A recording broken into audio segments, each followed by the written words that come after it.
Bonjour bienvenue au Salon du Cheval d'Angers pour la quatrième webconférence qu'on vous propose en direct sur le site du Salon du Cheval, en direct également sur différents médias, notamment à l'Agora ici au Salon du Cheval. Aujourd'hui, on va parler spectacle et dressage des chevaux de spectacle. Et puis, on a des invités juste exceptionnels, hein, des experts en la matière. Je vous rappelle aussi que vous pouvez nous poser toutes vos questions sur les différents chats et les différents moyens de nous envoyer des questions. Vous avez ça sur le côté de cette webconférence. On y répondra tout au long de cette conférence. Avec nous donc pour parler du dressage des chevaux de spectacle, Frédéric Pignon et Magali Delgado. Grand artiste qui nous ont encore régalé pendant ce salon du cheval à Angers à l'occasion des étoiles équestres. Vous étiez jury, mais pas que, puisque le spectacle se terminait par votre prestation. Merci d'être avec nous. Et Patrick Pralon, écuyer du Cadre Noir de Saumur, lui aussi membre du jury. Là, on a un revival du jury des deux soirées d'hier. Ça s'est bien passé, les étoiles équestres. Vous vous êtes régalé avec les spectacles? Oui, ça a été vraiment une belle. Je pense que c'était une belle année. En tout cas, on a vu de très jolies choses et puis on sent qu'il y a des jeunes qui vont prendre la relève et ça fait plaisir. Écoutez, ce que je vous ce soir, si vous voulez, à 17h, il y a le journal du salon. Ça sera en direct et on recevra la gagnante d'hier qui nous vient de Belgique, hein, si je ne m'abuse. Elle a fait un très beau spectacle, vous confirmez? Oui, tout à fait. Nous, on a été très touchés par son travail, hein. C'est une jeune, elle a 15 ans et elle a 2 poneys extraordinaires. Donc un joli travail, en même temps assez technique, mais en même temps plein de fraîcheur et avec une belle harmonie, une belle relation avec ses chevaux. Eh bien, elle sera avec nous ce soir, avec Carole David à mes côtés pour vous présenter le journal de ce salon du Cheval d'Angers. Ce sera la dernière, parce que ça se termine aujourd'hui. D'ailleurs, je vous remercie d'être resté, d'avoir un petit peu prolongé votre séjour pour être avec nous sur cette webconférence. Donc, le spectacle, Frédéric et Magali, déjà, racontez-nous un petit peu comment, parce que vous êtes parmi les plus réputés des artistes de spectacle équestre, racontez-nous un petit peu comment vous en êtes arrivés là. Déjà, on a eu la chance de se rencontrer très jeune, parce qu'on s'est connus, on avait 20 ans tous les deux, et on a évolué, chacun de son côté, parce que donc Frédéric, c'était la liberté et moi le dressage, et on en a profité pour mettre notre travail en commun. Et commencer à créer notre écurie. Donc au départ, on a eu un cheval comme Templadour, on a eu un cheval comme Dao, et ça a été nos chevaux mentors qui nous ont fait connaître. Et à un moment donné, les gens ne disaient pas Frédéric et Magali, mais disaient le propriétaire de Dao ou le propriétaire de Templadour. Donc ça a été formidable pour nous, parce que c'est vraiment ces chevaux-là qui nous ont lancés et qui nous ont donné l'envie de continuer. Et après ça, on a tellement été chanceux dans notre vie, parce que notre carrière a évolué très très vite. On a eu la chance de faire toutes les plus grandes pistes du monde entier assez jeunes. Et à 30 ans, 26 ans, on partait déjà aux Caraïbes pour 2 ans de tournée. Il y a pire. Là-bas, oui. Il y a pire comme endroit. Avec nos 8 chevaux. Et après ça, on est parti sur 5 ans de tournée, 7 ans de tournée avec Cavalia. On a travaillé aussi dans un show Arabian Night en Floride pendant 2 ans. Avec Cavalia, on a fait plus de 7 millions de spectateurs. Donc voilà, une carrière incroyable, et on vit un conte de fées tous les jours. Je veux dire, encore d'être ici aujourd'hui, voilà, de faire cette conférence-là, ça nous remplit de joie. Frédéric, c'était une évidence, cette orientation vers le spectacle équestre. En tout cas, un métier avec les chevaux, ça c'était une évidence? Alors le métier avec les chevaux, oui, tout à fait, puisqu'on a baigné là-dedans depuis tout petit. Mon père est déjà un passionné de chevaux. Et puis un passionné, je pense, vraiment de la relation du cheval. C'est-à-dire que lui, ses juments, c'était son monde, c'était sa famille. Et il nous a vraiment inculqué, je dis nous, avec mes frères et sœurs, cette passion du cheval dans l'intimité même du cheval. Donc cette notion de relation. Et c'est vrai que quand je suis arrivé dans le monde du cheval, un peu plus large, on va dire, on avait déjà cette particularité, je dirais même un petit peu, on se sentait pas tellement inclus dans ce monde du cheval qui nous semblait, c'était nouveau pour nous, hein. Moi, j'étais pas un bon cavalier, j'étais un cavalier instinctif, intuitif, j'étais un cheval avec un cheval en fait. Mais c'est vrai qu'au sol, on avait développé cette relation, et je pense qu'avec Jean-François, on était un peu précurseur de tout ce mouvement de liberté tel qu'il existe actuellement.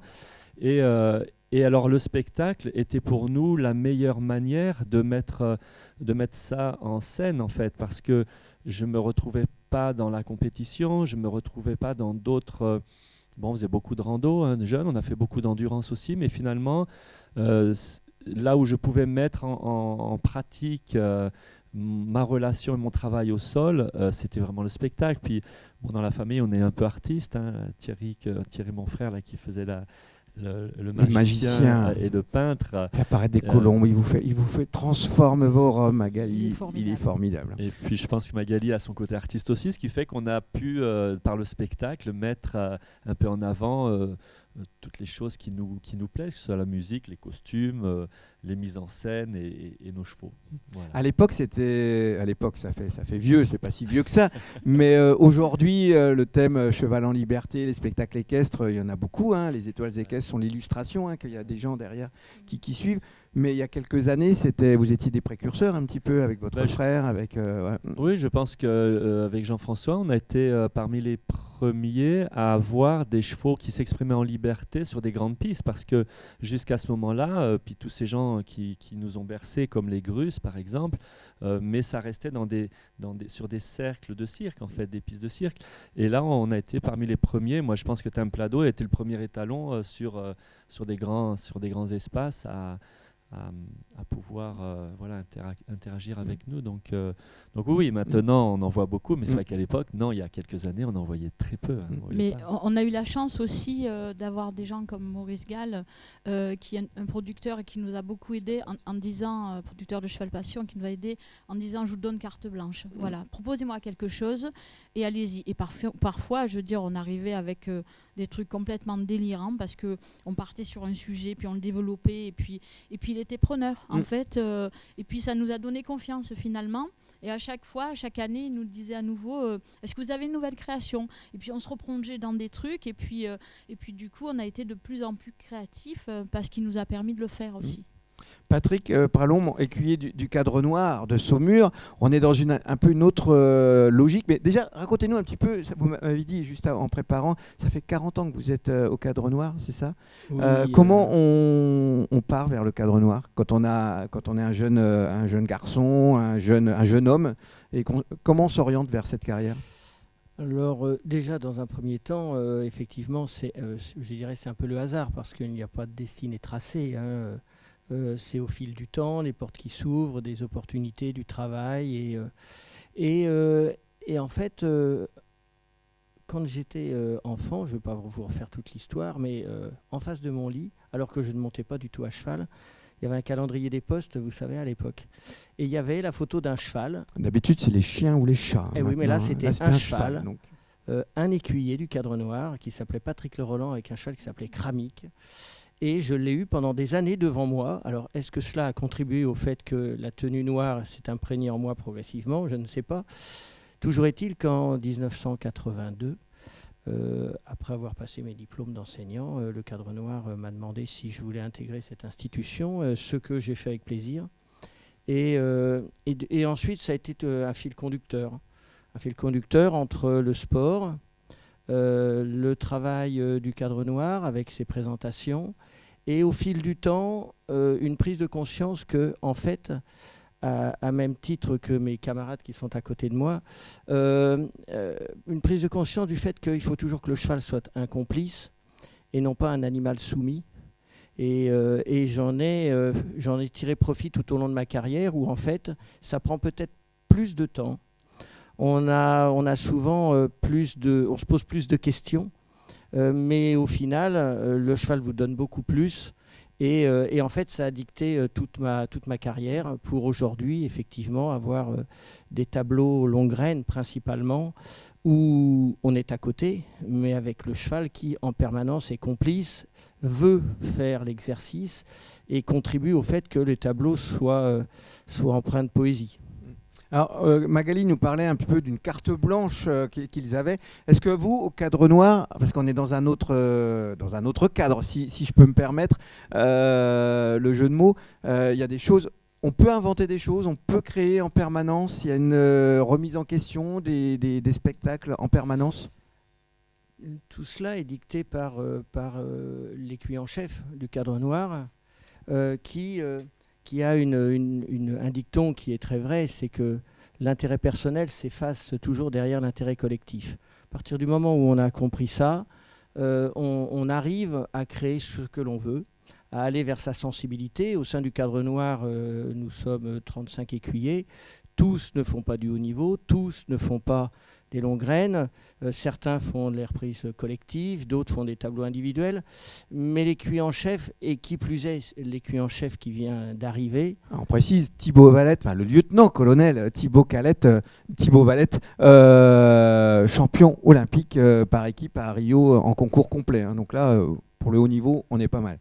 Oui, et ce cavalier-là, avant d'être écuyer en chef, a son cheval fétiche King du Brio, qui n'a jamais eu de blessure durant ses 15 ans de carrière, qui l'a amené au plus haut niveau. Et dans cette discipline du concours complet, pour arriver à très haut niveau, ne jamais être blessé et avoir les résultats qu'il a eus, il faut une réelle complicité et surtout avoir bien conscience que le cheval doit être en pleine possession de ses moyens, avoir un mental très fort.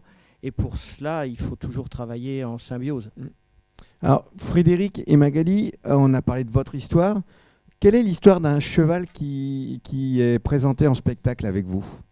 Vous les prenez à quel âge ? Vous avez un élevage, je crois aussi.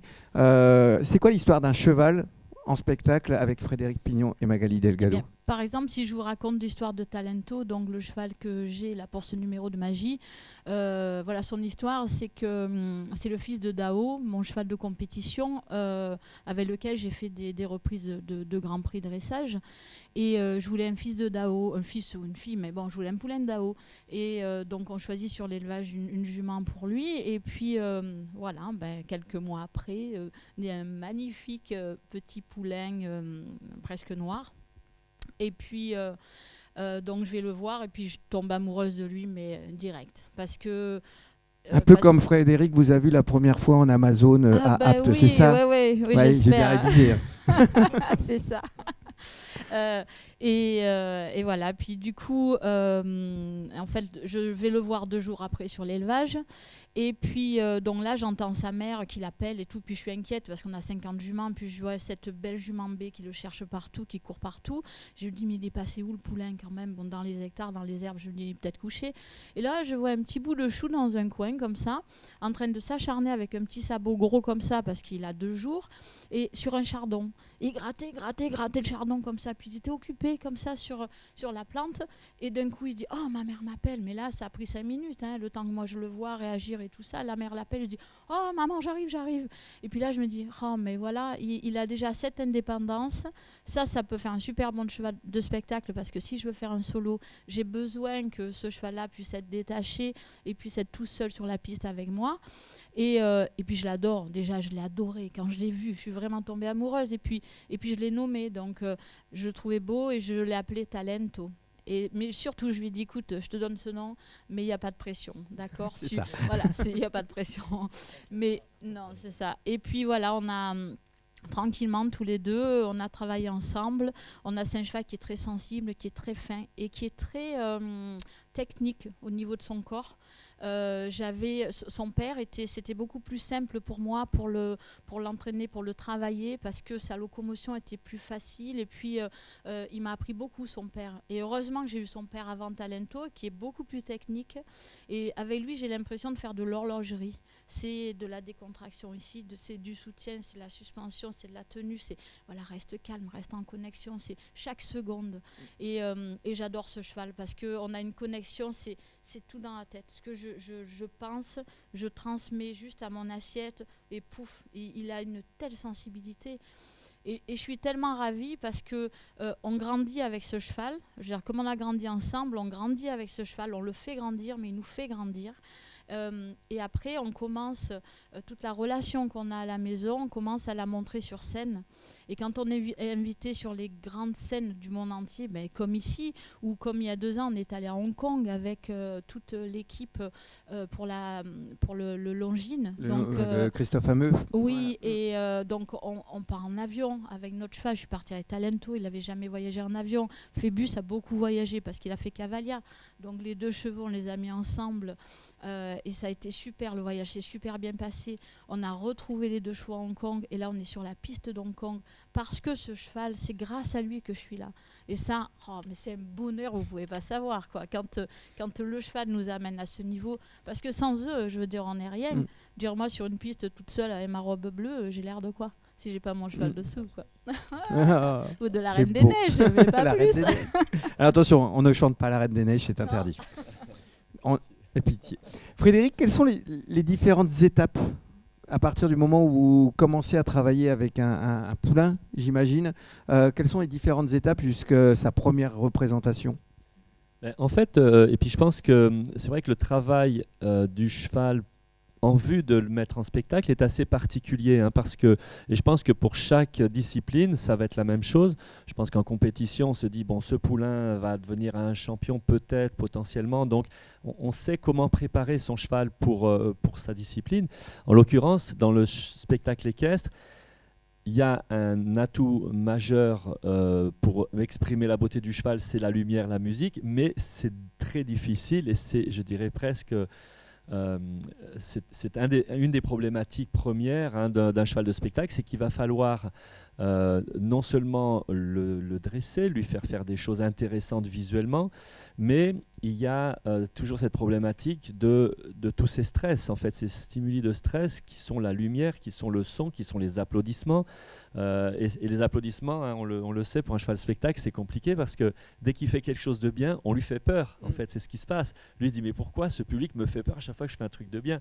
Donc, cette approche-là, depuis toujours, et puis ça a été je crois que c'est un peu notre leitmotiv, mais c'est la relation au cheval, comment on fait que ce cheval va nous faire une confiance telle que même dans des situations extrêmes, parce qu'après il y a tout, on prend l'avion, on prend le bateau, enfin il y a toutes ces situations compliquées pour un cheval en fait. Donc gros point, nous pendant les premières années c'est très fort la relation, c'est-à-dire la notion de confiance, la notion de décontraction, de confort, de protection. Donc on travaille beaucoup on travaille beaucoup au sol, en fait, beaucoup en liberté, toute cette approche-là, même pour des chevaux qui seront montés, on fait le travail de longue haleine, je dirais, au sol. On prépare bien son cheval, un cheval qui va être monté, on va l'habituer à son mort ou à son licol. Donc il y a beaucoup d'habituation de fait. Donc ça c'est une manière très classique finalement, on n'invente rien, mais c'est vrai qu'on met un point, le point essentiel pour nous est la relation de confiance qui va nous être utile tout le long de sa vie. D'accord. Patrick, du côté du Cadre Noir, vous récupérez les chevaux à quel âge et pareil, quel est le processus, quelles sont les étapes jusqu'à ce qu'enfin ils rentrent sur la scène devant du public ? Oui, nous le processus est un petit peu différent puisque nous n'avons pas de capacité à élever les chevaux, donc nous les achetons à 3 ans. Ensuite, la relation est identique à ce que peut dire Frédéric. Une chose est permanente, c'est-à-dire c'est la relation avec le cheval, et on s'aperçoit qu'effectivement, il y a tout l'environnement qui est stressant pour eux. Le cheval est un animal grégaire, donc il a besoin de son entourage, de ses copains, de ses congénères pour se rassurer, puisqu'il n'a aucun moyen de défense, si ce n'est la fuite. Et on s'aperçoit, nous, quand nous sommes en spectacle, que la première chose que fait un cheval, et je le ressens très bien au Longraine, quand il a une situation de stress, il revient vers nous. La complicité que l'on a pu créer avec lui, pour lui, on fait partie de sa vie. Il vient se rapprocher de nous. Et le jour où le cheval... vous le rassurez, quoi. On le rassure. Et le jour où le cheval va tendre ses rênes, va chercher le public, là, on se dit, ça y est, on a gagné. Et on a gagné à 2. Voyez, là, Frédéric fait avec beaucoup plus de chevaux, donc c'est encore beaucoup plus complexe. Et nous, dans les reprises collectives, on a le même problème. On ne va pas demander au public de ne pas applaudir quand il voit quelque chose qui lui plaît. En revanche, on mélange toujours des chevaux expérimentés et des jeunes chevaux. On en intègre toujours un ou deux afin qu'ils se sentent en sécurité au milieu de la reprise. Et progressivement, on s'aperçoit que les chevaux prennent confiance et au bout d'un moment, prennent des initiatives. En revanche, certains chevaux, parfois, le stress prédomine. Et donc, en fait, dans un souci de préserver l'animal, soit on sent qu'on peut prendre plus de temps, ou on le destine à faire autre chose parce qu'on s'aperçoit qu'on va plus le stresser et le rendre malade, alors que ce n'est pas le but. Frédéric, c'est pareil, vous avez des chevaux où vous sentez que ça ne sert à rien d'insister? Oui, en fait, on est dans la même écoute, c'est-à-dire qu'un cheval qui tout d'un coup se rend compte qu'il va prendre plaisir, et c'est vrai qu'il y a ce déclic à un moment donné. Moi je vois avec les pur sang arabes, les pur sang arabes sont des chevaux très hyper réactifs, c'est-à-dire que le moindre applot, le moindre bruit, ça vole comme une volée de moineaux, et c'est vrai que maintenant, je les vois, hein, même si des fois ils réagissent encore un petit peu, ils l'ont fait le premier soir où tout à coup les gens ont applaudi, puis oups, ils sont repartis, mais tout de suite ils viennent rechercher le confort, et là on sait qu'on a gagné, c'est-à-dire qu'on sait qu'ils sont capables de le prendre sur eux. Mais il y a des chevaux effectivement qui, moi j'ai eu mon cheval de voltige pendant des années, dès que les gens applaudissaient, il avait peur, vraiment peur. Alors j'ai établi un lien avec lui, j'appelais ça ma main magique, c'est-à-dire que si je mettais la main sur l'encolure, là il bougeait plus, et puis je préparais ma figure, et dès que j'enlevais la main, là ça partait fort. Et puis on a vécu ça sur Cavalia, où il y a eu un cheval à un moment, on s'est rendu compte que le spectacle tous les soirs, pour lui au niveau gestion de ses émotions, c'était trop compliqué, et on a décidé on l'avait donné à une amie qui était voltigeuse et qui l'a pris chez elle parce qu'on sentait que ça lui convenait pas. Voilà. Donc je pense qu'il y a vraiment des chevaux qui deviennent des showman, et puis il y a des chevaux, c'est comme les humains, hein, ça leur correspond pas, c'est pas son truc. Donc on va pas forcer un cheval qui ne s'installe pas dans ce métier-là. Mais à l'inverse aussi, on a eu des chevaux en fait, qui étaient un peu inquiets dans des numéros. Et par exemple, notamment Gracile, qui était rigolo dans un numéro de Liberté. Donc les premières fois, il rentrait, il était un peu inquiet. Puis quand les gens applaudissaient, donc il faisait des petites ruades en Liberté comme ça. On se disait, oh là là, mais qu'est-ce qui se passe? Et puis au fil des jours, il a commencé en fait à déclencher lui-même les applaudissements du public et à se faire peur, à jouer à se faire peur. Et ça, c'était très intéressant parce que après, son numéro, il débutait toujours comme ça. Et là, maintenant, c'est un showman, mais il rentre en scène, il fait ses 3 petites ruades, les gens font waouh, waouh. Et puis alors, il est tout content, il suit par une petite cabrade, et puis il a su vraiment dompter le public et jouer avec. Et là, maintenant, il est trop fier quand il arrive à avoir des réactions de la part du public. Ça on a eu souvent le cas, et c'est vrai, des chevaux qui, moi je me souviens, c'était Lancelot par exemple, je me suis dit, lui, il a une telle peur, il avait peur de son ombre, il avait peur de la longe quand il était au sol, enfin, il était tellement peureux, je me suis dit, lui, il ne fera jamais de spectacle. Donc, mais c'est un cheval que j'aimais beaucoup, il y avait vraiment un lien entre moi et ce cheval. Eh bien, oui, il s'est mis à jouer avec le public, et ça, il faut le voir pour le croire. C'est-à-dire, et je pense que c'est comme nous qui allons faire le Grand 8. Ça nous fait peur, on est transi de peur, mais c'est une espèce d'adrénaline. Et quand je voyais les chevaux, et notamment Lancelot, j'en croyais pas à mes yeux. Je me dis, mais c'est fou. Il provoquait le public. Il avait compris que quand il se roulait et qu'il se redressait et qu'il partait en cabrade, le public réagissait. Eh bien, il allait de lui-même aller se rouler devant. Et là, les gens applaudissaient et ça lui faisait peur. Il repartait, il revenait devant le public, il se reroulait devant. On recommence, c'était un jeu. Quoi. Donc, oui, on a eu beaucoup de cas comme ça, de chevaux qui ont fini par jouer avec cette adrénaline que ça provoque et de sentir ce pouvoir sur le public. C'est intéressant. Ouais. Je vous rappelle que vous pouvez nous poser vos questions. Marilyn nous a envoyé une question. Pour être un artiste équestre, il vaut mieux d'abord être cavalier ou d'abord être artiste? Très bonne question. Oui, non, franchement, je dirais les deux. Je pense qu'il faut être un beau cavalier en harmonie avec son cheval. Ça, c'est très important. Et en même temps, en parallèle, on peut se former à des tas de choses, hein, à de la danse, à de la musique. Mais oui, l'idéal, c'est d'être complet. Mais je crois quand même qu'un bon artiste équestre doit avoir une belle technicité quand même, que ce soit en liberté ou montée. Patrick, sur cette notion d'artiste, en tant qu'écuyer du Cadre Noir, vous vous définiriez comme artiste ? Oui, puisque effectivement on se présente en spectacle, en gala. Donc effectivement, il y a toujours une part, un petit côté artiste. Effectivement, la tenue, les reprises collectives font qu'il y a une certaine rigueur. Mais si vous ne conservez que la rigueur et la technique, le public n'a aucune émotion. Donc en fait, ce qui est important, c'est de toujours essayer qu'il y ait un rapport entre le cheval, le public, et que l'écuyer s'efface derrière le tableau. Ce qui est important, ce n'est pas de voir l'écuyer ou de voir l'artiste au milieu, c'est de voir comment réagit le cheval et que le cheval donne de l'émotion. Donc bien évidemment, quand on est au milieu de public avec ses propres émotions, ses propres dictates, avec leurs envies, l'envie de voir telle ou telle chose se produire, il faut effectivement que l'écuyer soit quelque part un artiste. Effectivement, ce qui est très juste, c'est de dire qu'il faut toujours se réfugier derrière une technique juste pour faire en sorte de laisser toujours le cheval donner le meilleur de lui-même et toujours essayer de revenir à se dire que fait le cheval quand il est dans un état naturel, dans un pré, pour essayer de retrouver les mêmes allures, les mêmes comportements, tout en ayant un cavalier sur son dos ou à côté qui lui demande une technique où il n'est pas obligatoirement amené à le faire dans un pré. Un petit mot sur la notion de bien-être de l'animal, c'est très tendance. C'est une problématique évidemment qui vous touche particulièrement.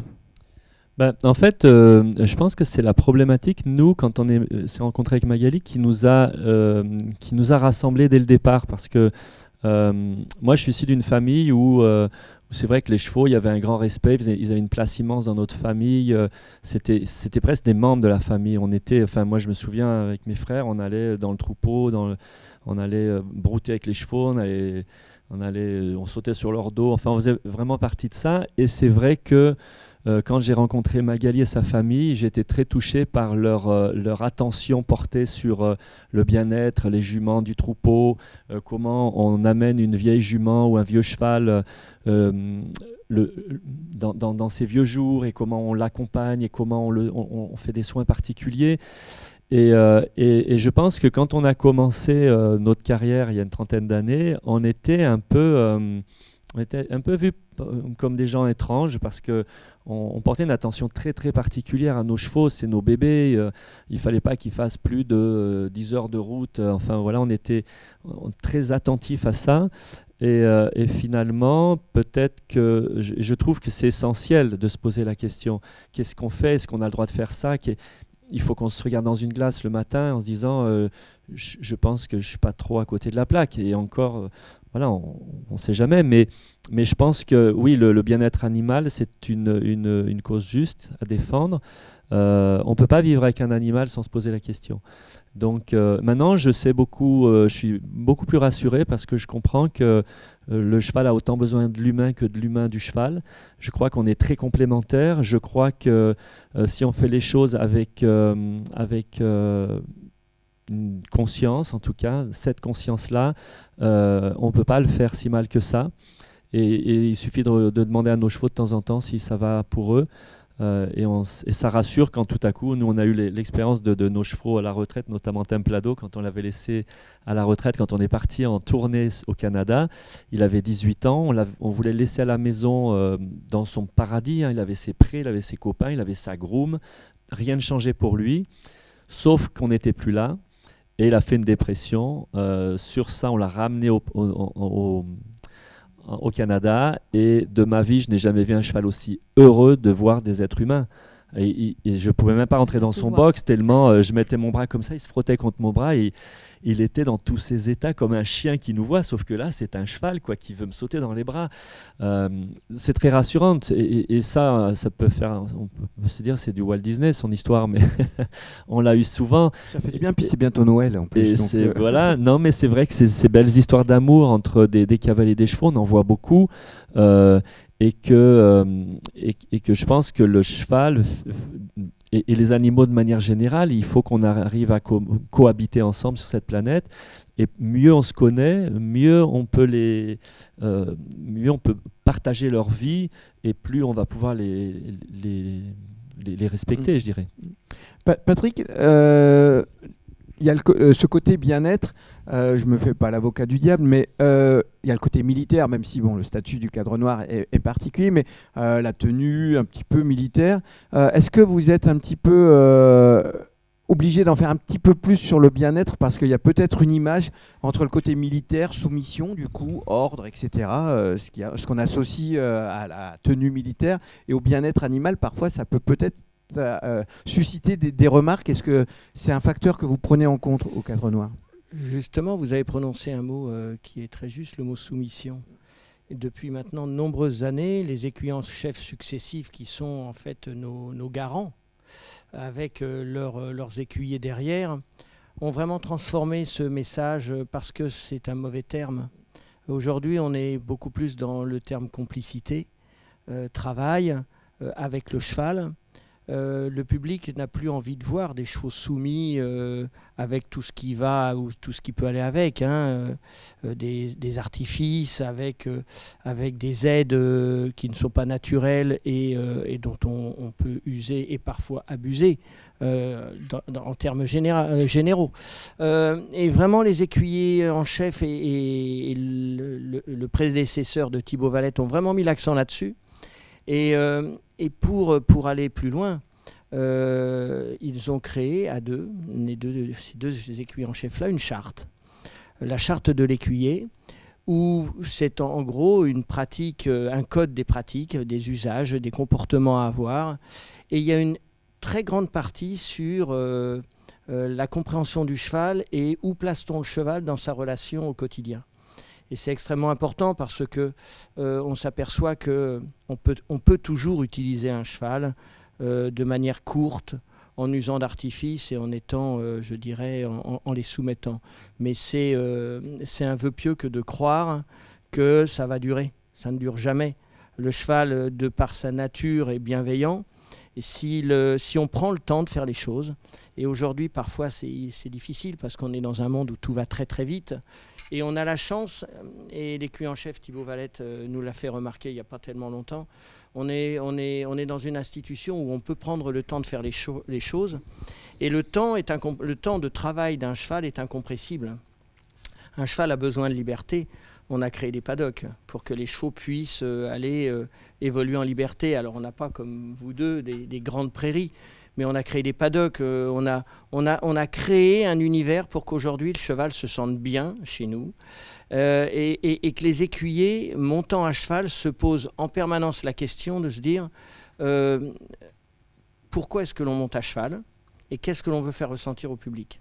Et ça, c'est vraiment très important d'essayer de passer ce mot soumission au second plan, et plutôt d'aller aujourd'hui vers l'avenir, qui est la collaboration entre deux êtres. Mais je pense qu'il y a un truc intéressant, en tout cas je trouve ça vraiment intéressant qu'on soit rassemblés, nous et Patrick, représentant du cadre noir, parce que... mais le casting a été étudié. Non, mais ce que je veux dire, c'est que ça rassemble des mondes aussi qu'on penserait des fois un petit peu distants. C'est-à-dire que quand moi on me pose la question, on me dit qu'est-ce que par rapport vous ou au sport ou au cadre noir par exemple, parce qu'il y a, je dirais, l'austérité du costume du cadre noir qui en fait... l'élégance et la, je dirais presque comme tu disais, le cavalier disparaît derrière son cheval. Finalement, c'est le cheval qui veut être mis en valeur. Nous, ça fait des années qu'on côtoie le monde du cheval et les gens du cadre noir, et à chaque fois, je suis toujours touché par voir la grande espèce de grande humanité qu'il y a derrière ça. Et en fait, l'œil extérieur peut penser ce côté très militaire, et en fait, quand on rencontre ces gens en être humain, c'est plus le groupe, c'est l'être humain. Et je trouve qu'il y a une vraie recherche de cette relation avec le cheval depuis des années, et elle est juste et elle est vraie, quoi. Donc c'est intéressant de voir comment il peut y avoir des préjugés des fois, là liés au costume et liés au côté militaire. Exactement, c'est pour ça que je posais la question. Et en fait, ce n'est qu'à mon avis un préjugé, quoi. Pour revenir sur les propos de Frédéric, le cadre noir, c'est vraiment beaucoup ouvert le jour où il a côtoyé beaucoup d'artistes de mondes différents. Entre autres Frédéric, entre autres les Grusses, Mario Loracci, ou des équitations différentes, de mondes différents, mais où en fait le dénominateur commun est le cheval. Et on s'est aperçu en parlant ensemble, toujours, pas uniquement lors des galas, mais les après-galas, souvent, ça nous permet d'échanger. Il y a eu un après-gala hier, je crois, aussi. Oui. Vous avez pu échanger beaucoup, voilà, je crois. Un après-gala très agréable. Où en fait, on s'aperçoit que on a tous le même fil conducteur. C'est réussir à faire en sorte de présenter nos chevaux dans les meilleures conditions et qu'ils aient toujours l'œil pétillant, qu'ils aient toujours l'envie de faire plaisir à tout le monde. Nous, on a cette envie, mais il faut être deux. Justement, Frédéric et Magali, vous échangez avec des gens comme Mario Loracci, qui est le grand dresseur de chevaux pour le cinéma, notamment, qu'on voit beaucoup. Vous échangez comme ça entre artistes ? Oui, on a l'habitude d'échanger, mais c'est vrai qu'on ne se rencontre pas forcément tout le temps. Mais effectivement, en général, voilà, quand on se voit, oui, c'est toujours avec plaisir. Oui. Alors, vous gardez le micro, on a une question de Lucie. Est-ce que c'est plus long de dresser un cheval en liberté ou en dressage ? C'est Carole, pardon. C'est Carole. Alors... Bien, ça dépend un petit peu. Moi, je dirais que le dressage, quand on va amener un cheval sur des aires de haute école, et c'est des années de travail parce qu'on travaille sur la gymnastique et sur le corps du cheval. Donc forcément, on est là pour enlever les tensions, pour essayer de faire que le cheval ait un beau mouvement, comme vous disiez tout à l'heure, un mouvement naturel, avec de la suspension, avec de l'élégance, et tout ça, c'est vraiment c'est du travail dans la finesse, dans la décontraction, dans l'équilibre. Donc ça prend beaucoup de temps. Et la liberté, c'est du travail aussi qui prend du temps, mais c'est sur la relation, c'est sur le jeu, c'est au sol, et c'est parfois un petit peu plus rapide. Je pense qu'un cheval de liberté, il peut commencer à faire un numéro au bout de 2 ans d'entraînement. Un cheval de haute école, et il faut au moins 6 ans de travail pour l'amener sur un numéro, quoi. Alors, une autre question de Manon.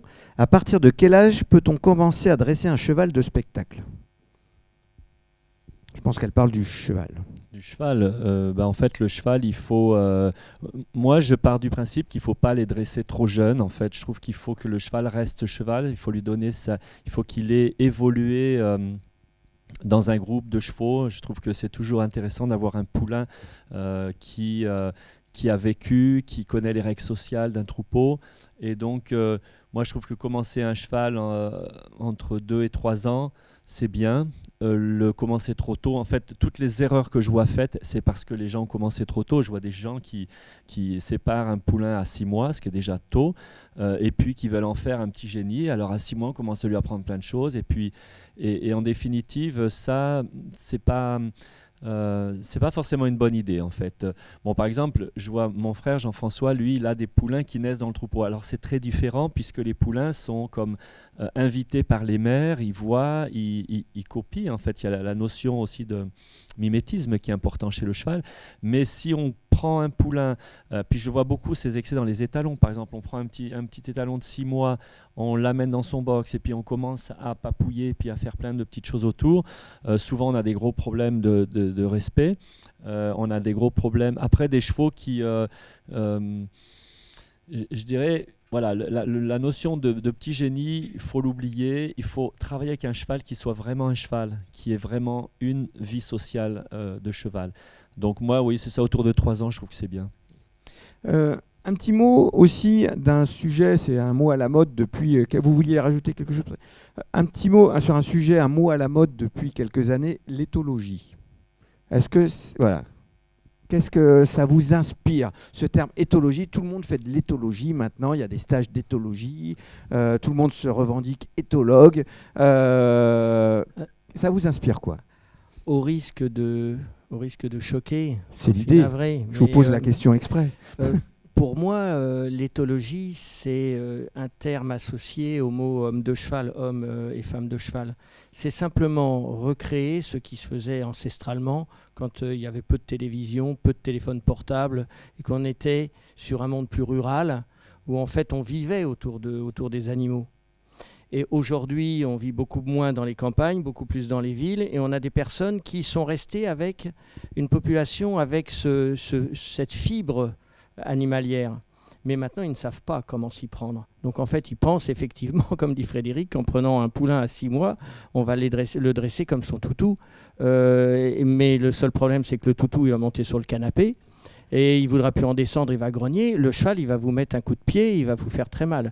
Et aujourd'hui, effectivement, l'éthologie vient combler ce vide, vient amener ce respect du cheval et ses codes, cette manière d'aborder le cheval tel que un homme de cheval le fera dans un pré. Il sait le comportement qu'il doit avoir, il sait comment les chevaux vont venir à lui et les chevaux vont avoir peur. C'est notre travail quotidien. Mais aujourd'hui, on a de moins en moins de personnes vivant très jeunes au contact des animaux. Donc en fait, cette terminologie, c'est ni plus ni moins que de recréer ce côté homme ou femme de cheval. Oui, moi je pense que en fait, je crois qu'il faut remettre le cheval au centre de tout ça, parce que il y a eu certainement des excès dans l'équitation où on est devenu tellement fort dans l'équitation qu'on en a un peu oublié le cheval. En fait, l'équitation qui est, je dirais, la méthode, la technique d'entraînement. Et puis on avait fini par oublier le cheval. Et c'est vrai que je trouve que tu as tout à fait raison de nous resituer au moment où, quand j'entends mon père parler de ses juments qui servaient pour les labours, il y avait une vraie connaissance éthologique. Alors moi, par rapport au terme éthologique, je suis toujours un peu mal à l'aise par rapport à ça, parce que je trouve ça complètement ridicule qu'on ait appelé un licol éthologique. Un licol, ça n'a rien d'éthologique. Surtout que ce sont des licols de travail, donc c'est un licol éventuellement plus dur qu'un licol de transport. Il n'y a pas de badine éthologique, mais il y a une espèce de mode là, avec le carotte stick, qui a été amené par Pat Parelli, puis on peut comprendre pourquoi tout ça a été amené sur le marché. Mais donc ce mot d'éthologie, je trouve qu'il est complètement mal utilisé. L'éthologie étant une science, étant une... voilà, il y a des éthologues qui travaillent sur le comportement du cheval dans son milieu naturel. Et donc, il faut le garder comme en tant que science, en tant que connaissance. Et pour moi, il serait important maintenant de remettre l'équitation et l'éthologie comme formant un tout. C'est-à-dire qu'on ne peut pas concevoir qu'un cavalier n'ait pas de connaissances éthologiques. Maintenant, ça serait impossible. Mais voilà, il faut remettre tout ça au creux du truc, parce que quand j'entends des gens qui disent « oui, mais moi, je fais une équitation éthologique, alors je suis respectueux, versus moi, je fais une équitation traditionnelle et je ne serai pas respectueux », c'est faux. Donc c'est la personne qui utilise la méthode, je dirais, qui doit avoir ce respect du cheval. Donc si l'éthologie sous-entend le respect du cheval, parfait. Mais je trouve que maintenant, il y a une espèce de mélange de tout ça il faut vraiment faire le ménage là-dedans. Et ben voilà, c'est ça. Une question de Cathy, on va parler du canapé, du chien du toutou sur le canapé. Comment fait-on pour garder le respect en augmentant la confiance entre l'homme et le cheval ? Alors, comment fait-on pour garder le respect en augmentant la confiance entre l'homme et le cheval ? En gros, que le toutou il monte pas sur le canapé. Oui, tout à fait. Notamment ça, c'est un travail qu'on fait beaucoup chez nous, parce qu'on travaille beaucoup avec des étalons. Donc c'est un travail de tous les jours. On ne peut pas se relâcher une fois avec un étalon, être le papouiller et être très collé et lui permettre trop de venir dans notre espace, et puis une autre journée le sanctionner, parce que c'est souvent ce qui se passe. Pas. Voilà. Et c'est tout à fait l'histoire du toutou, c'est ça, c'est que souvent les gens laissent coller leur cheval, et puis après ça ils sanctionnent derrière. Donc nous, avec les étalons, c'est un travail de précision tous les jours, même en les emmenant au paddock, on les fait marcher doucement, on les arrête et on leur parle et on repart, et voilà, on se cabre pas et on nous pousse pas, on nous mord pas. on reste à sa place gentiment. Et puis, tout en travaillant comme ça sur le respect, forcément qu'on leur donne aussi confiance. Et de telle manière à ce que après ça, le cheval est vraiment en connexion tout le temps avec nous et tout le temps dans la recherche et dans la demande en fait. Surtout quand je reparle des étalons parce que c'est important, parce que sinon on sent que le cheval est toujours en train de nous titiller, de nous chercher, et il a quand même besoin d'un cadre. Et quand on lui donne ce cadre très gentiment, c'est là qu'on commence à avoir un cheval qui s'apaise. Et quand il s'apaise, il commence à être vraiment en confiance. Et donc ça, c'est un travail, encore une fois, de tous les jours. Je pense qu'en fait, la vraie question serait comment on met en place une autorité tout en gardant la relation. Parce que finalement, l'idée, c'est de dire on met des règles dans une vie sociale entre un humain et un cheval qui peut être légèrement différent d'une vie entre cheval et cheval, parce qu'on ne veut pas prendre les coups de pied et de coups de dents qu'ils prennent eux, mais finalement, c'est les mêmes principes de vie sociale. Et une fois qu'on a mis ça en place, eh bien, l'autorité va permettre de conserver ça. Et quand on dit autorité aux gens, tout de suite ils disent ah oui mais moi je tape pas mon cheval. Il ne s'agit pas de taper son cheval. Alors je rajoute toujours à autorité bienveillante qui est une autorité où on peut vivre ensemble. Mais moi je pense que la meilleure réponse à ça, c'est observer les chevaux dans un troupeau et vous comprendrez comment ils mettent en place leurs règles sociales et comment il y a une vraie protection et entente entre eux. Moi, je trouve que les choses, c'est pas deux opposés, c'est les associer justement. Je voulais aborder aussi un thème sur la transmission. Hier, on a vu des jeunes à Étoiles Équestres, essentiellement des jeunes qui rêvent de faire des choses. En révisant un petit peu, j'ai noté Corky Randall qui vous a beaucoup inspiré. J'ai beaucoup aimé l'idée de vous rêviez de le rencontrer en vous disant ça n'arrivera jamais, moi je suis dans mon petit village, il est à Hollywood, et puis la rencontre s'est faite. Donc je suis sûr qu'il y a des gens peut-être qui tomberont en replay sur cette webconférence qui se disent moi je rêverais de rencontrer Frédéric Pignon, Magali Delgado ou un écuyer Patrick Pralon du Cadre Noir de Saumur. Comment faire, voilà, vous êtes prêts? La transmission, c'est quelque chose qui vous tient à cœur aussi? En fait, oui, alors Corky, ça a été vraiment une rencontre incroyable. Puis on a eu cette chance-là de rencontrer des gens comme Don Manuel Vidrier en Espagne, qui était un des cavaliers de l'école royale andalouse. Et puis plein de gens comme ça, des Linda Tellington-Jones aux États-Unis. Donc ça, c'est des gens incroyables. Et cette histoire-là, oui, c'est une belle histoire que je le vois sur la fin d'un générique du Black Stallion. J'avais 20 ans. Et puis à 30 ans, j'ai la chance de travailler avec lui. J'ai travaillé 3 mois avec ce personnage.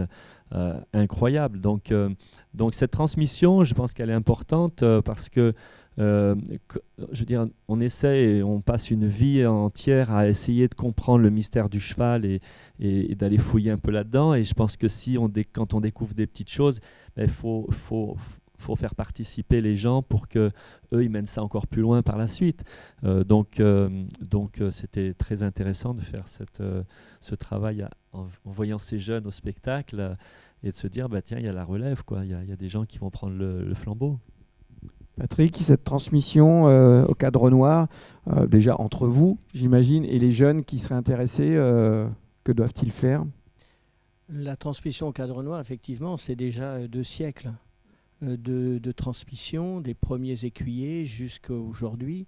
Et effectivement, le corps des écuyers transmet. Alors, en interne, les plus anciens, les plus aguerris ont pour rôle de disparaître un petit peu plus, de se mettre un peu en retrait des présentations publiques, des galas, des spectacles, pour former les jeunes, pour les mettre en situation de confiance, pour que, c'est comme les chevaux, rentrant en spectacle, ils ne se mettent ni trop de pression, ni pas assez. Et donc là, tout est codifié. La tenue noire, c'est une tenue qui est lourde à porter. On ne la porte pas aussi facilement qu'une tenue de ville. Et donc en fait les anciens sont vraiment là pour transmettre que ce soit l'information, l'éthique et faire en sorte que le Cadre Noir perdure. Ensuite, avec tous les jeunes qui nous côtoient, avant tout le corps des enseignants de l'École nationale d'équitation du site de Saumur, des FCE, c'est le Cadre Noir. Et donc en fait nous sommes tous enseignants Et notre leitmotiv, c'est transmettre. Donc en fait, on transmet notre savoir-faire aux plus jeunes, tous les élèves qui sont là, mais aussi quand nous sommes en gala, à tous ceux qui viennent nous voir en nous demandant comment devient-on écuyer, que peut-on faire, comment dresse-t-on un cheval, etc. Et puis au quotidien, ce sont des petits gestes, des petites remarques. Quand on voit un élève ou une élève en délicatesse dans son coin en train d'essayer de trouver des solutions et buter parce que cette personne est dans une impasse, c'est aller la rechercher avec beaucoup de bienveillance et lui dire tiens, on va faire un chemin un petit peu différent et puis après vous faites ce que vous voulez, mais on peut y arriver aussi d'une autre manière. Voilà, c'est aussi notre mode de transmission. Voilà des belles idées. Une question de Romain. Comment faites-vous pour entretenir cette motivation du cheval sur scène sans friandise? Ça, c'est une question qu'on nous pose souvent parce que en fait, moi, depuis tout petit, quand j'observe ce qui se passe entre un cheval et un humain, je me dis souvent ça marche pas, ou il y a des fois des dysfonctionnements parce qu'on n'a plus l'envie, on sent que le cheval n'a plus envie, et on le voit beaucoup en liberté, hein. On voit beaucoup de chevaux qui finissent par s'ennuyer, qui ont des attitudes d'ennui, qui ont les oreilles qui se baissent, un peu des tensions ici. Donc ça, c'est la grande difficulté, c'est créer l'envie. Comment on donne envie à un cheval de participer, d'interagir avec nous. Donc c'est pour ça que j'ai vraiment, je dirais presque, enlevé de mon vocabulaire la notion de dressage pour installer une notion d'interaction. Je me dis, si moi je deviens un cheval avec mon cheval, je vais être capable d'interagir ou de le motiver à être avec moi et à participer. Donc un des secrets, en fait, et là tout le monde est là, attention, breaking news, Frédéric Pignon va donner un de ses secrets. C'est toujours d'en faire moins que d'en faire trop. C'est-à-dire que moi je travaille peu, mes chevaux... mes patrons. Oui, c'est ça. Non, mais je crois en fait. Nous, c'est pareil. Si on fait à force de faire des grosses journées de travail, on finit par s'épuiser. Alors que si on ne travaille que 2 heures par jour, c'est plus simple. Bon, en tout cas, c'est pas une question de travail. Mais par contre, c'est vrai que la relation avec le cheval, je vois des gens qui répètent, et qui pensent que la répétition va finir par faire rentrer dans la tête. Mais on finit souvent par dégoûter le cheval. Donc voilà, une des choses, c'est vraiment de travailler sans trop en faire, en se disant, le tout, c'est pas tant qu'il sache, mais qu'il ait envie de savoir. Patrick, je vous sens chaud sur le sujet. Ah oui, pour rebondir sur les propos de Frédéric, effectivement, dans le travail à l'obstacle, qui est un petit peu mon fonds de commerce, on se donne toujours un nombre de sauts et pas un de plus. On dit toujours, les anciens disent toujours, les chevaux, ils ont un nombre de sauts dans leur carrière, et quand on a dépassé ce stade-là, on arrive à avoir des accidents, enfin des incidents.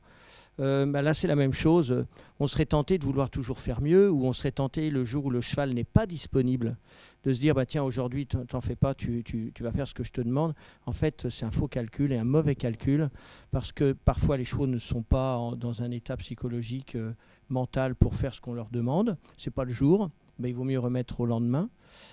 Et quand on a fait une séance, on s'aperçoit que le cheval, à un moment donné, vous donne ce qu'il peut vous donner. Il ne faut pas aller plus loin, parce que là, ensuite, c'est la courbe de Gauss, ça redescend, et après, on va vers le moins bien, et on voudrait terminer sur quelque chose de bien.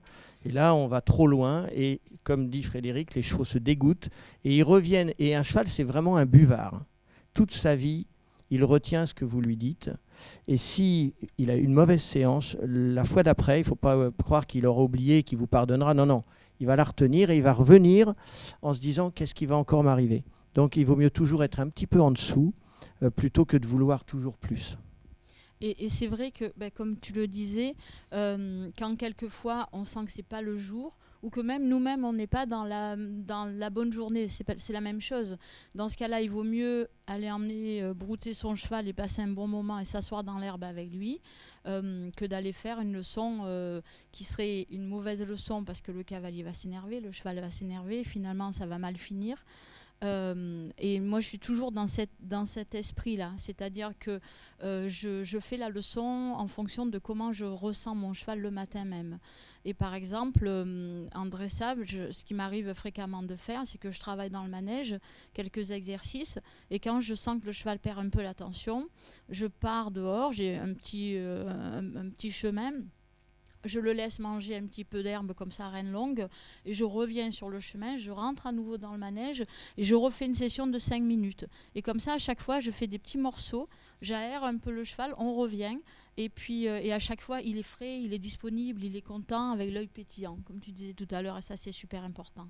Puis, en fait, vous parliez de friandises, mais parce que c'est vrai que nous, on utilise depuis des années, ça a été vraiment notre point essentiel de recherche, je dirais, c'est sur le renforcement positif. Comment on renforce positif, alors qu'à l'époque, on nous disait, et même les scientifiques disaient que le cheval ne réagit qu'à des renforcements négatifs, c'est-à-dire on pousse, on obtient, on relâche.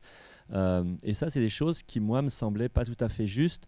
Que oui, il y a une notion de renforcement négatif, mais en parallèle, on nous disait le chien peut travailler en renforcement positif, on travaille avec une babale, etc. Et en fait, le cheval travaille extrêmement bien avec le renforcement positif, mais je trouve qu'il y a une grosse erreur qui est faite de penser que la carotte est le summum du renforcement positif, alors que la carotte est une aide effectivement qui peut être précieuse dans certaines situations. Je trouve que ça peut être, c'est très intéressant, mais que le fond même de notre relation ne doit être absolument pas basé sur une carotte, sinon on devient une poche ambulante. Et le cheval ne regarde chez nous que la poche potentiellement pleine. Donc la base de mon travail pour le renforcement positif est vraiment le grand calme, la grande détente. Parce qu'un cheval, dans la hiérarchie de ses besoins, il a surtout besoin de ce confort et de cette détente. Et donc on commence avec nos poulains surtout dans la détente, et je pense que tous les cavaliers le savent, tous les écuyers le savent, c'est que la détente, quand on relâche les rênes, quand on dit au cheval tiens là c'est bon, tu peux te détendre, il y a cette espèce d'ambiance, de plaisir ensemble, cette espèce de bulle, de ce cocon qu'on crée autour de nous. Et moi je le vois avec mes chevaux, puis c'était marrant parce qu'il y a des gens qui m'ont fait la réflexion hier, quand les pur sangs par exemple prennent peur, j'attends, j'arrête, il y a des pauses musicales dans mon numéro pour qu'ils puissent revenir ici, et il y a ce petit moment de détente, ça va les gars, tout va bien, puis là ils viennent chercher la petite caresse, le petit contact. Donc c'est ça qui est essentiel, c'est ces moments-là. Beaucoup de sagesse dans tous vos propos à tous les trois. Tiffaine qui nous regarde nous demande, vous parlez beaucoup d'observation de vos chevaux, mais comment apprend-on à observer ces chevaux? Qu'est-ce qu'il est important de regarder? Par exemple, nous à l'écurie, je dirais qu'on vit au rythme de l'écurie. Et donc, quand on passe dans l'écurie, on a un œil sur chaque cheval, et très naturellement. Et on a comme une lecture intuitive en fait de chaque personnalité qu'on connaît par cœur forcément. Vous en avez combien des chevaux? 40. Donc on a les jeunes, on a ceux en cours de travail, les plus âgés, ceux à la retraite. Et très rapidement, en fait, dans le regard du cheval, dans son attitude, il y a quelque chose qui va nous alerter en disant « Oups, là aujourd'hui je suis pas très bien, ou bien je prépare quelque chose, attention, ou bien je vais très bien, ou bien j'ai envie de sortir au paddock, ou j'ai envie de faire ça, ou je veux pas de monter maintenant, là je me repose ». Voilà, il y a des tas de signaux, mais c'est tellement infime, mais on les connaît par cœur. Et encore un exemple ce matin, c'est-à-dire qu'on a embarqué tous nos chevaux dans le camion parce qu'ils sont partis déjà vers chez nous, et j'en ai un sur lequel vraiment j'ai eu un tout petit doute ce matin, qui était juste un petit peu d'inconfort, mais c'était entre les deux. Est-ce que c'est parce que c'était le départ, puis les autres marchaient un petit peu devant, donc est-ce qu'ils voulaient partir? Est-ce que j'avais juste un petit doute? Donc j'ai dit au chauffeur, tu le surveilles bien, celui-là en particulier. Il se plaisait bien à Angers, il s'est bien plu ici, voilà. Et ça l'embêtait, il a refait des rencontres, et ça l'embêtait de partir peut-être. Mais c'est cette lecture permanente en fait, on les connaît tellement bien, et que des informations, mais ils nous en donnent, mais à la seconde, il y a un tas d'informations qui passent, il faut être très réceptif. Pour ça qu'à la maison, par exemple, on n'a pas le téléphone avec nous. Après, les gens nous disent, oui, mais on ne peut jamais vous contacter. Oui, vous appelez le soir, mais quand on est avec les chevaux, c'est du 100%. Parce que chaque information, on doit la prendre, on doit l'analyser, et on doit lui dire, on a compris, d'accord, on a compris le message. C'est notre rôle, c'est notre responsabilité. Ils sont chez nous, on doit s'en occuper un maximum, être responsable de cette lecture au jour le jour. De toute façon, je pense que pour les gens qui se posent la question comment on observe, c'est ni plus ni moins que de se dire le cheval, il n'y a rien qui fait pour rien. C'est-à-dire que dès qu'il y a une oreille qui baisse, dès qu'il y a un changement d'attitude, ça dit quelque chose. C'est-à-dire que le cheval, il est en communication constante. C'est ça qu'il faut se dire. Les gens, quand je leur dis ça, des fois, ils disent « Ah oui, c'est vrai ». Quand vous laissez un cheval trotter autour de vous, il va y avoir toute une série d'attitudes différentes et chaque attitude dit quelque chose. Donc il faut se dire, eh bien, chaque détail, l'oreille, le nez, une petite tension ici, la tête ici plutôt que comme ça, tout ça, ça dit des choses.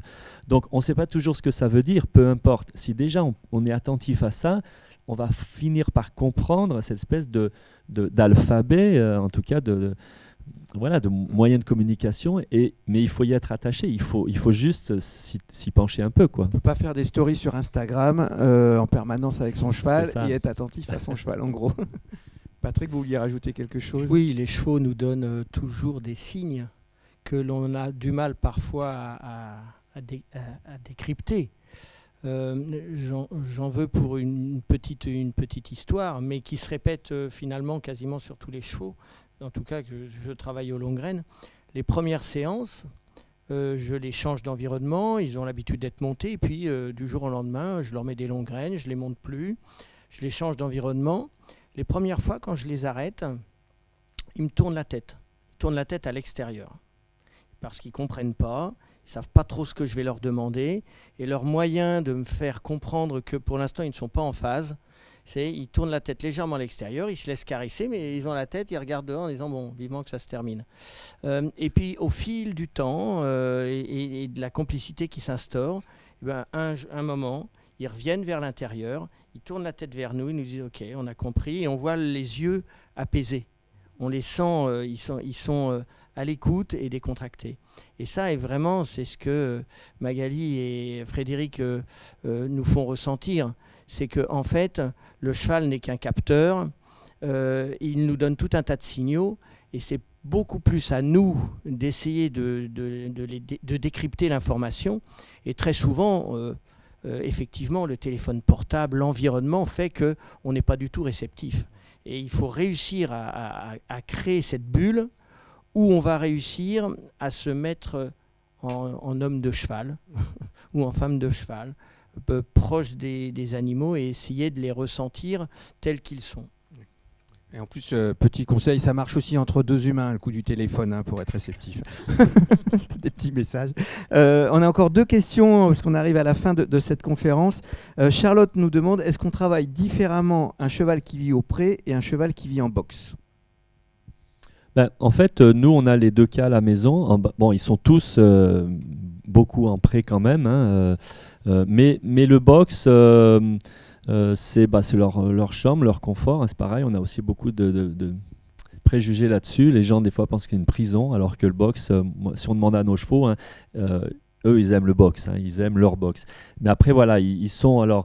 après j'ai les pur sang arabes par exemple qui vivent à l'année dans les paddocks, dans leurs paddocks, alors ils ont leurs abris, mais... ils sont beaucoup plus à l'extérieur. Et en fait, souvent on me dit ça, on me dit oui, mais toi tes chevaux quand ils sont en box, ils aiment sortir, donc ils sont plus... je dirais plus frais, plus disponible. J'ai pas remarqué qu'il y ait une grosse différence. C'est vrai qu'un cheval qui est en boxe, nous, souvent, ce qu'on fait, c'est qu'ils sortent d'abord en paddock dans la matinée pour ensuite être travaillés. Ils sont souvent un peu plus détendus. Et c'est vrai qu'ils sortent directement du box pour travailler. Alors, il y a toujours un petit moment de détente supplémentaire. Mais... Et souvent, on me dit, oui, mais les chevaux dans un paddock, c'est plus difficile à convaincre d'aller travailler parce qu'ils ont le choix d'aller manger.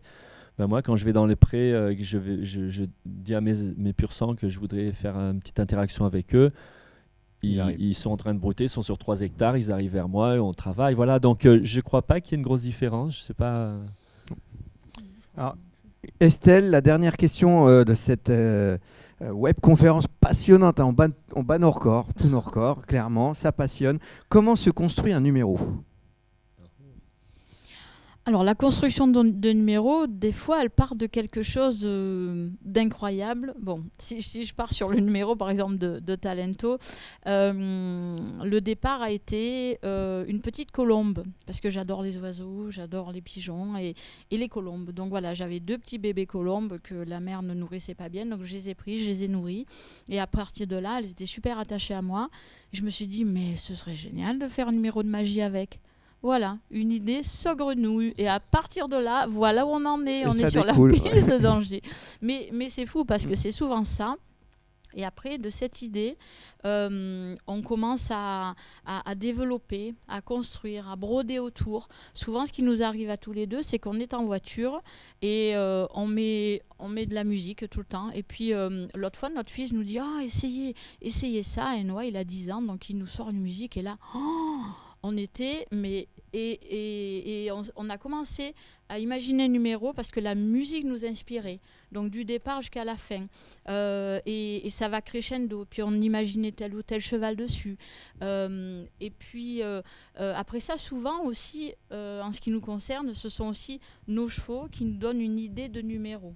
Par exemple, quand on a 2 chevaux avec lesquels on fait un tango, c'est Mandarin et Nacarado, qui sont demi-frères, donc ils sont nés à notre élevage. Et quand Mandarin partait en spectacle, Nacarado restait à la maison et il était vraiment très... il n'était pas bien. Il lui manquait quelque chose. Oui, il lui manquait son frère. Et puis du coup, on s'est dit, mais il faut faire quelque chose avec ces 2 chevaux. Et ces 2 chevaux très dynamiques. Donc, on s'est dit, on ne peut pas faire une valse à 2, il faut qu'on fasse quelque chose d'un petit peu péchique. Et donc, on est parti sur un tango. Et c'est grâce à ces chevaux-là, en fait. Ils nous ont donné la direction de ce numéro. Et puis maintenant, ce tango, on le fait un petit peu partout. Et les chevaux sont ravis parce qu'ils voyagent ensemble. Donc, en fait, les numéros, comme ça part d'une idée. Après, ce qui se passe aussi, c'est que dans la nuit, on a chacun un calepin à chaque fois à côté de notre lit et on note des idées. Quand la lumière s'allume en pleine nuit, c'est qu'il y a une idée qui est... C'est ça. Mais le truc, c'est que quand vous relisez le lendemain, c'est pas toujours une idée de génie. Judicieux. Allez, la dernière de Pauline. Comment arrivez-vous à gérer plusieurs chevaux dans un numéro? Et je vais compléter. Est-ce qu'il y a des chevaux qui ne peuvent pas travailler ensemble parfois? Pour les reprises collectives du Cadre Noir, on s'aperçoit qu'effectivement, on a dans la nature, dans un troupeau, on a toujours une hiérarchie qui se crée et on a parfois des chevaux qui ont été un peu les souffre-douleurs quand ils étaient poulains. Et donc, en fait, quand on essaie de les mettre en reprise, par exemple, le fait de se croiser, quand ils se sont fait attaquer plus jeunes par un mâle dominant ou un congénère, il faut vraiment prendre son temps pour qu'ils arrivent à se recroiser sans faire un écart, sans faire demi-tour, etc. Donc parfois, ça peut être effectivement compliqué de les inclure dans un collectif. Voilà, patience, sagesse. À nouveau, c'est encore des termes qui reviennent systématiquement. C'était passionnant de vous écouter. Un petit mot sur votre actualité dans les semaines à venir. Je crois que vous avez une actualité bientôt, une biographie, puis des spectacles évidemment. Alors oui, on a un spectacle qu'on a mis en place depuis l'année dernière chez nous, directement dans notre manège, en fait, sous la demande de la ville L'Isle-sur-Sorgue. Et là, on refait. Donc chaque année, c'est vraiment un lieu de création. C'est un spectacle nouveau chaque année qui repart sur les routes ensuite. Et puis, c'est du 1er au 17 juillet, en fait, tous les étés. Ensuite, on a cette biographie. Donc, on a profité d'être bloqué un peu à la maison l'année dernière pour travailler là-dessus. Et donc, on a le premier tome qui sort en décembre. Qui va raconter votre histoire. Qui va raconter une partie de l'histoire. Une partie de l'histoire. Le premier tome, ça signifie qu'il y aura... Il y a le deuxième tome qui arrive. Tome derrière. Et Patrick, du côté du Cadre Noir, les représentations habituelles Le Cadre Noir se produira dans une quinzaine de jours à Cordoue, pour ensuite, en début d'année, Bordeaux, puis Clermont-Ferrand. Bordeaux pour la Coupe du Monde. Pour la Coupe du Monde, voilà. Le saut d'obstacle. Et puis, et ensuite, les présentations du Cadre Noir tout au long de l'année, en général le jeudi, où en fait ce sont des présentations pédagogiques, où nous expliquons la manière dont nous travaillons, nos process pour arriver à obtenir cela ou cela, et où on met nos jeunes chevaux en avant. Et c'est vraiment je dirais, moins un gala qu'une présentation pédagogique. Et puis 4 galas dans l'année, tout au long de l'année, où on présente les grandes reprises et sur des thèmes. Là, actuellement, depuis quelques années, c'est le thème de la Loire. Et on est en train de travailler sur un autre fil conducteur pour avoir toujours une trame. Et mieux vaut réserver longtemps à l'avance. si possible. Voilà, exactement, si on veut avoir des... Magali, vous voulez rajouter un dernier mot? Oui, on sera aussi au CHI de Genève donc début décembre, où Frédéric et Jean-François... Magnifique salle de Palexpo. Oui, tout à fait. Et Fred et Jean-François vont faire leur numéro commun en liberté, donc ça va être super. La famille Pignon. Oui. Et le troisième frère, le magicien, sera là aussi? Non, pas cette fois-ci. Pas cette fois-ci, Non, parce que là, c'était fête fête de famille. Oui, voilà, on va faire le tango cette fois-ci avec Frédéric. Et puis en début d'année, on sera sur le stand aussi à Cheval Passion, comme toutes les années. Et en Hollande, la première semaine de janvier. Et ben voilà, c'était formidable. Patrick, vous vouliez rajouter? Non. Merci à vous trois. Je suis rempli de sagesse. À l'issue de cette webconférence, je vais me la regarder en replay. Donc le replay, évidemment, si vous arrivez seulement maintenant, c'est disponible ça sera disponible dans quelques minutes, quelques heures peut-être, sur le site du Salon du Cheval d'Angers, sur YouTube, etc., sur Clip Myers également. Donc n'hésitez pas à revoir cette magnifique conférence. Je me suis régalé, sincèrement. Merci beaucoup à vous trois. Et nous, on se retrouve en direct à 17h pour la dernière édition du journal du Salon du Cheval ici à Angers. On reviendra un petit peu sur tout ce qui s'est passé pendant ces 4 jours fantastiques. Une fois encore, merci beaucoup et nous on se retrouve à 17h, même endroit,